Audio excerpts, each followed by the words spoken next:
88 대책이 발표가 됐습니다. 88 대책을 보는 저의 심정은 어떤 마음이냐면 눈 가리고 야옹, 야옹 아니잖아 참.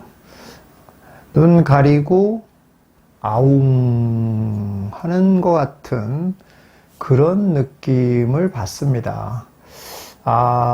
어쩌면 이렇게 대책이 이렇게 실효성 없게 매번 나오는지, 이전 정부와 딱히 구별될 만한 것도 없는 그런 상황이라는 게 굉장히 답답한 생각이 많이 들고요. 다른 거라고 하면 여기에 규제는 포함하지 않더라.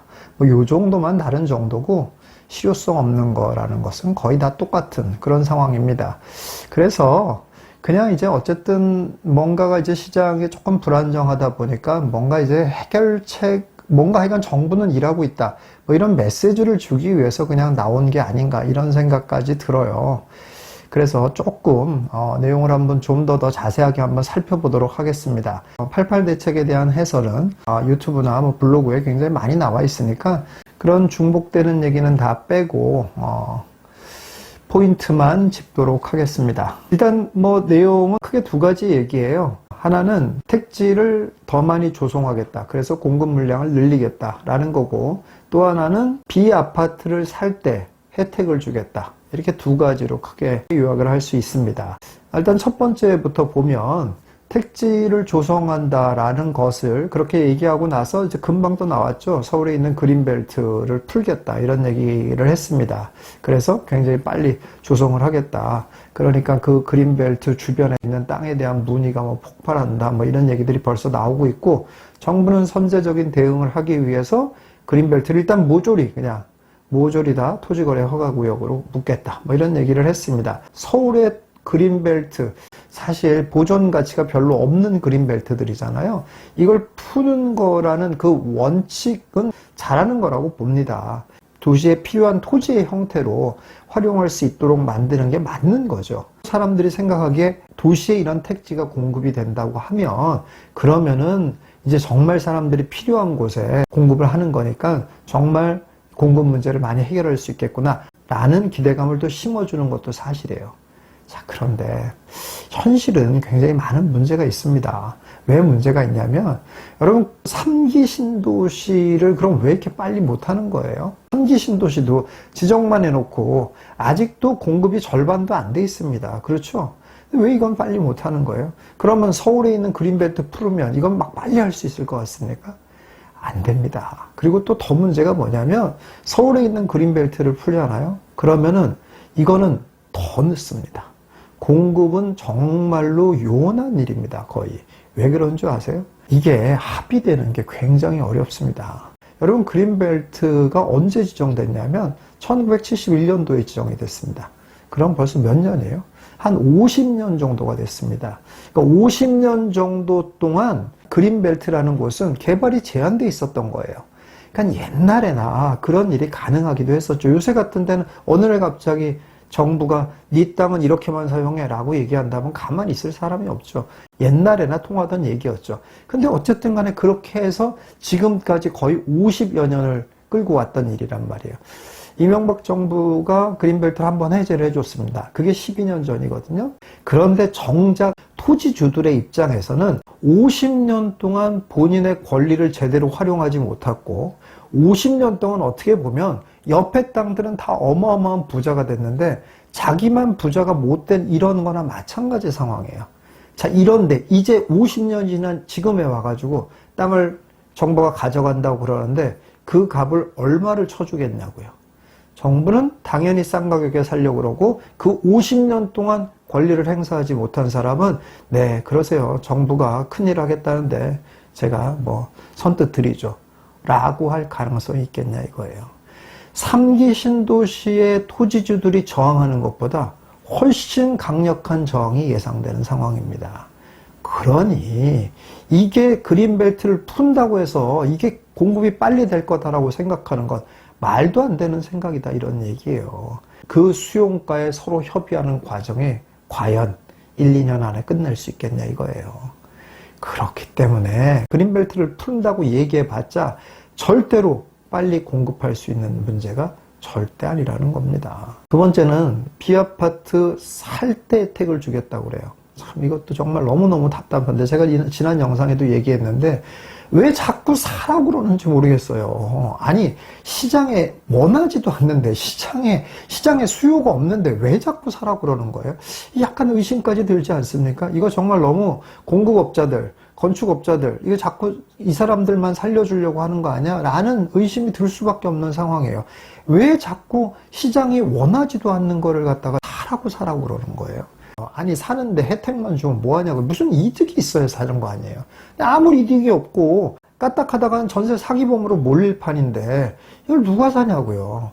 아니 기존에 있는 거를 활용하라니까요. 그렇기 때문에 실제로 이번 대책이 시장에 공급의 문제를 해결할 수 있는 가능성은 거의 제로에 가깝다라는 말씀을 드리고 싶습니다. 그런데 놀랍게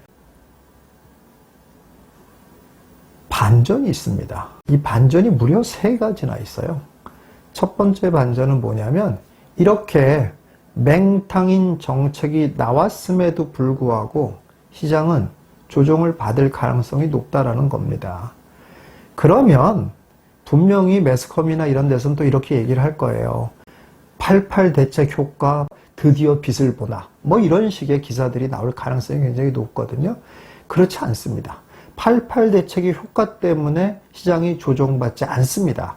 그건 아니고 마침 묘하게 시기가 맞아떨어지는 거죠. 조정을 받을 만한 시점과 맞아떨어질 가능성이 높아요. 그래서 그럼 조정은 왜 받느냐? 높아진 매도 가격을 매수자가 쫓아가지 못해서 조정이 일어나는 거예요.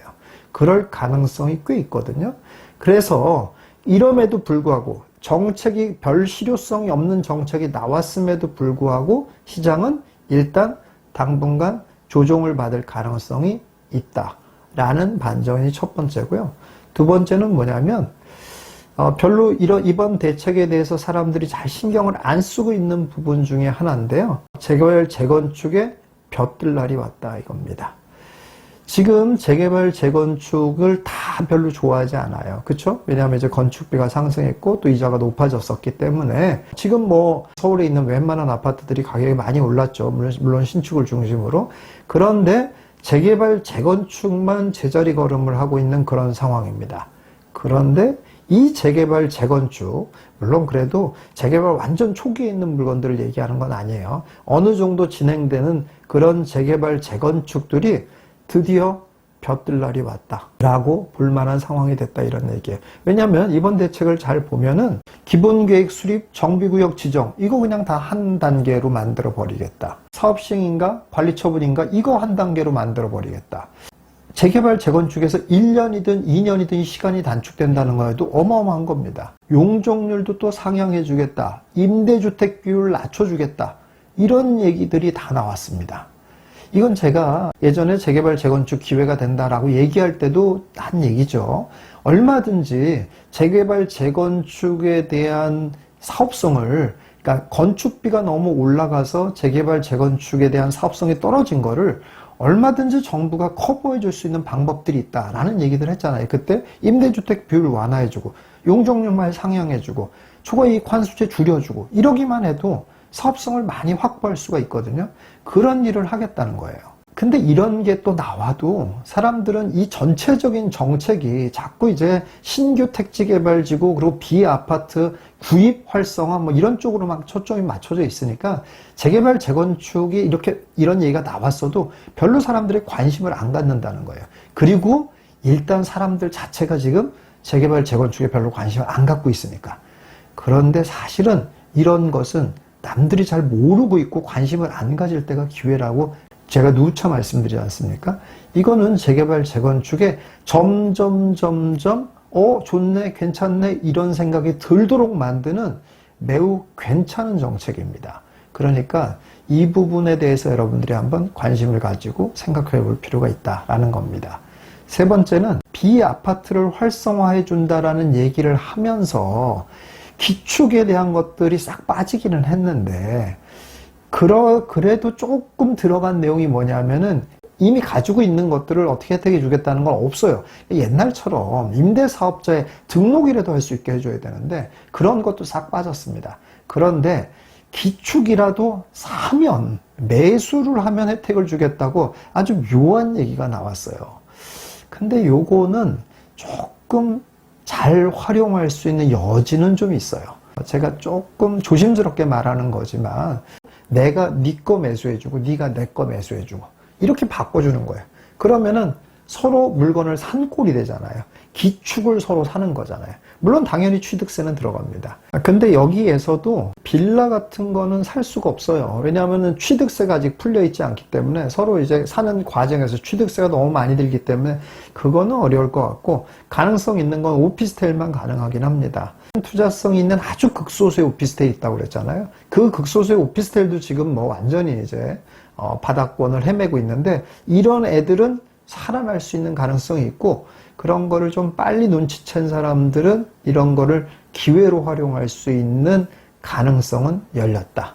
이런 부분들을 우리가 생각해 볼 수 있는 그런 상황이 됐다. 이렇게 볼 수가 있을 것 같습니다.